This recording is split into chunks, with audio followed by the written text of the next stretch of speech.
Assalamualaikum warahmatullahi wabarakatuh. Saya Niki Ranhat dan PM 10090324232. Sini saya akan menjelaskan karakteristik dosen pertama sebagai manajer kelas. Sebagai manajer pembelajaran dalam kelas, dosen itu memiliki 5 peran utama. Yang pertama ada mengatur. Dalam peran mengatur, dosen mampu menciptakan suasana belajar yang nyaman. Dosen juga mampu mengelola waktu secara profesional antara jelasan materi, diskusi, hingga praktik. Kemudian kedua ada peran mengontrol. Dosen ini tuh mampu mengarahkan dinamika kelas supaya semua mahasiswa dapat terlibat.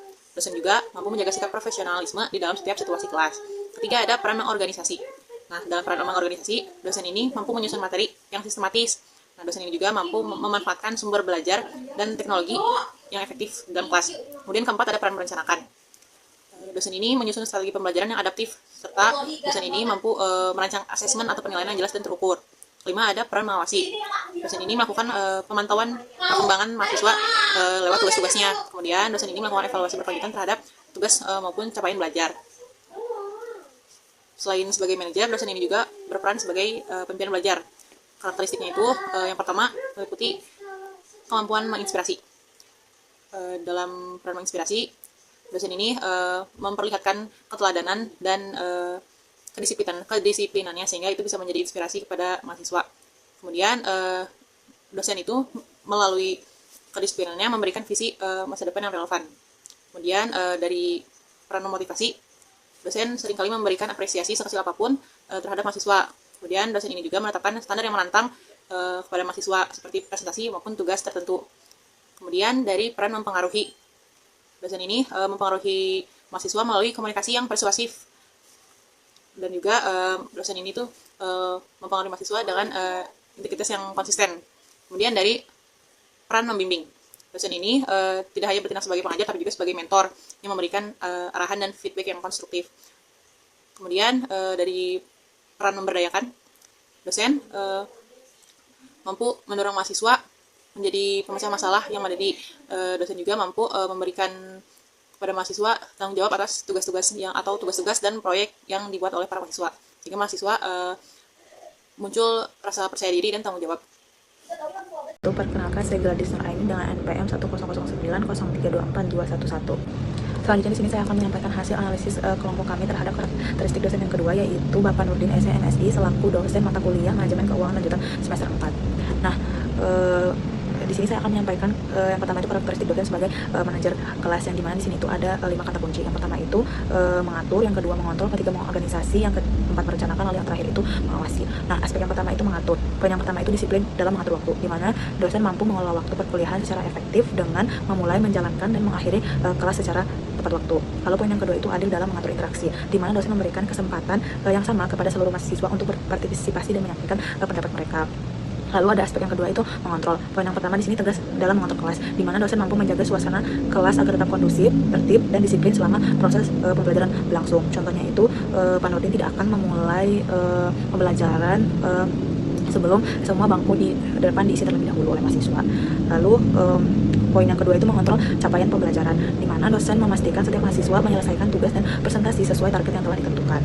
Lalu ada aspek yang ketiga, yaitu mengorganisasi. Poin yang pertama itu sistematis dalam mengorganisasi materi, di mana dosen mampu menyusun dan menyampaikan materi secara terstruktur sehingga mudah dipahami oleh mahasiswa. Lalu poin yang kedua itu mengolah sumber daya pembelajaran, di mana dosen mampu memanfaatkan teknologi dan media pembelajaran untuk keberlangsungan proses mengajar. Lalu ada aspek keempat, yaitu merencanakan. Poin yang pertama itu terstruktur dalam perencanaan, di mana dosen menyiapkan RPS, tujuan pembelajaran, dan materi kuliah sebelum perkuliahan dimulai. Lalu poin yang kedua itu proaktif, mengantisipasi kendala, di mana dosen menyiapkan solusi atau rencana cadangan agar proses pembelajaran tetap berjalan secara kondusif. Lalu aspek yang terakhir itu ada mengawasi. Poin yang pertama itu ada responsif, mengawasi proses belajar, di mana dosen selalu memantau kehadiran dan aktivitas mahasiswa untuk memastikan keterlibatan yang optimal dan menghindari kecurangan seperti titip absen. Lalu poin yang kedua itu menjaga standar penilaian, di mana dosen menerapkan sistem penilaian yang konsisten, transparan, dan objektif. Hasil kedua yaitu analisis karakteristik dosen sebagai pemimpin pembelajaran, yang dimana ini juga mengacu pada 5 kata kunci. Yang pertama itu menginspirasi, kedua memotivasi, ketiga mempengaruhi, keempat membimbing, lalu yang kelima memberdayakan. Aspek yang pertama itu menginspirasi, di mana ini ada 2 poin. Yang pertama menginspirasi melalui visi, di mana dosen menghubungkan materi dengan dunia nyata sehingga mahasiswa memiliki tujuan belajar yang jelas. Yang kedua menginspirasi dengan storytelling, di mana dosen menyampaikan materi secara menarik dan membangkitkan rasa ingin tahu lebih dalam mahasiswa. Lalu ada aspek yang kedua yaitu memotivasi. Poin yang pertama itu memotivasi dengan apresiasi, di mana dosen memberikan penghargaan atas usaha dan prestasi mahasiswa untuk meningkatkan semangat belajar mereka. Lalu poin yang kedua itu ada motivasi dengan empati, di mana dosen memahami tantangan mahasiswa serta mendorong mereka untuk terus belajar. Aspek ketiga yaitu mempengaruhi, di mana poin pertama menjadi teladan yang baik, yaitu dengan menunjukkan sikap disiplin dan profesional yang dapat dicontoh oleh mahasiswa. Lalu poin yang kedua itu mendorong berpikir kritis, di mana dosen membangun budaya diskusi yang terbuka, kritis, dan solutif. Aspek keempat ada membimbing. Poin pertama yaitu membimbing penyelesaian tugas, di mana dosen mengarahkan mahasiswa dalam menyelesaikan tugas dan penelitian. Lalu poin yang kedua itu mengembangkan potensi mahasiswa, di mana dosen memberikan arahan terkait pengembangan diri, karir, dan pendidikan lanjutan.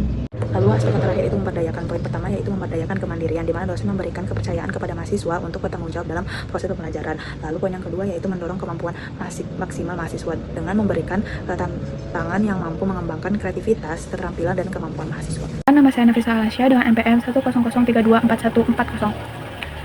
Pada hasil diskusi ini, kami harus mencari tahu bagaimana karakteristik dosen sebagai manajer dan bagaimana karakteristik dosen sebagai pemimpin, serta apakah terdapat karakteristik yang muncul pada kedua kategori tersebut.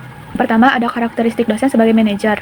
Berdasarkan pengamatan yang telah kami buat terhadap Pak Malik dan Pak Nurdin, terdapat pola manajerial yang sama dalam mengelola kelas. Yang pertama itu ada kesamaan pada kedisiplinan kelas, di mana Pak Malik dan Pak Nurdin ini menekankan pada manajemen waktu yang ketat dan sistem absensi yang teratur. Pola kedua yang ditemukan ialah keduanya sangat sistematis dalam perencanaan RPS dan pengorganisasian materi agar pembelajaran dapat berlangsung secara teratur. Dan pola yang ketiga ialah kesamaan transparansi nilai serta standar penilaian yang jelas dan terukur, baik melalui mekanisme pemantauan tugas yang berkelanjutan maupun tugas harian yang dicek secara berkala. Selanjutnya, ada karakteristik dosen sebagai pemimpin. Dari hasil observasi kami, keduanya mampu membawa realita dunia kerja ke dalam kelas, menghubungkan teori dengan dunia nyata yang telah mereka alami. Kesamaan mereka selanjutnya ialah mereka juga menjadi teman diskusi bagi mahasiswa dan memberikan saran pengembangan karir bagi mahasiswa untuk keberlangsungan masa depan kita. Serta adanya kepercayaan mereka kepada mahasiswa untuk mengambil tanggung jawab seperti memberikan tugas ataupun presentasi, atau mungkin seperti penulisan makalah yang meningkatkan kemandirian dan rasa tanggung jawab mahasiswa terhadap perkuliahan. Dan yang selanjutnya ialah sikap keteladanan, di mana itu menjadi pengaruh dosen melalui sikap disiplin dan etika kerja yang ditunjukkan secara langsung di depan kelas. Poin terakhir yaitu karakteristik yang muncul di kedua kategori. Pada hasil diskusi kelompok kami menemukan bahwa beberapa karakteristik nilai tidak bisa dipisahkan secara kaku ke dalam salah satu kategori. Karakteristik tersebut ialah kedisiplinan dan integritas. Alasannya, sebagai manajer, disiplin seperti aturan waktu dan kehadiran diperlukan untuk efisiensi sistem kelas. Namun sebagai pemimpin, disiplin yang dilakukan dosen adalah bentuk keteladanan yang mempengaruhi perilaku mahasiswa di kelas, di mana mahasiswa mematuhi aturan bukan hanya sekedar terpaksa oleh sistem yang diterapkan oleh dosen di kelas, tapi karena mereka menghormati integritas dan dosen tersebut sebagai pemimpin.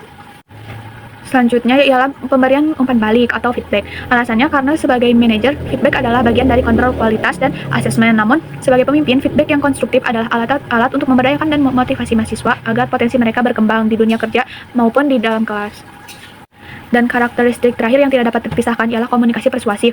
Alasannya sebagai manajer, dosen menggunakan komunikasi untuk mengorganisasi tugas sebagai pemimpin, sedangkan sebagai pemimpin, komunikasi yang sama digunakan untuk memotivasi dan mempengaruhi pola pikir mahasiswa agar lebih kritis dan mempunyai pikiran yang tajam, baik di dunia kerja maupun ketika sedang melakukan pembelajaran di dalam kelas. Baik, selanjutnya perkenalkan, saya Trizky Lazbila Wijaya dengan NPM akhir 158. Di sini saya akan menjelaskan hasil refleksi akhir kelompok kami mengenai peran dosen yang ideal. Pertama, soal apakah dosen harus menjadi manajer sekaligus pemimpin. Di sini kami menyimpulkan bahwa keduanya itu sangat penting. Sebagai manajer, dosen bertugas untuk memastikan struktur kelas jelas dan efisien agar tujuan kurikulum tercapai. Namun, dosen juga harus menjadi pemimpin untuk memberikan makna di balik materi dan menginspirasi mahasiswa agar tumbuh lebih dari sekadar angka di transkrip nilai. Singkatnya, manajemen itu untuk mengatur operasional dan kepemimpinan itu untuk menggerakkan potensi mahasiswa.